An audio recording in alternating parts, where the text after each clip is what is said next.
নমস্কার বন্ধুগণ, আমি রূপা।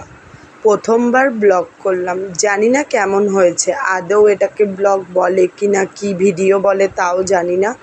প্রথমবার করলাম। সারা দিন পর বাড়িতে এসে ঘর দোয়ার ঝাড় দিয়ে সন্ধ্যাবাতি দেওয়া একটা মেয়েদের কাজ। আজকে প্রথম জয়েন করেছি কাজে, বিয়ের 2 সপ্তাহ পর।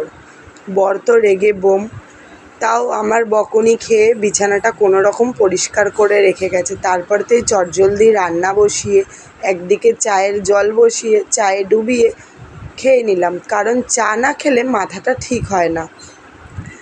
বাজার থেকে কিনে নিয়েছিলাম ধোকা, সেটাকেই রান্না করে ফেললাম। তারপরে বাঁধাকপি করলাম। সারা দিনটা আজকে প্রচুর পরিশ্রম গেছে, কারণ অনেক দিন বাড়িতে বসেছিলাম তো। আজকে একটু যেন মনে হচ্ছে বেশি খাটুনি হয়ে গেছে। সমস্ত কাজ একা হাতে করা। চান ঠান করে ফ্রেশ হলাম। Good night, tata.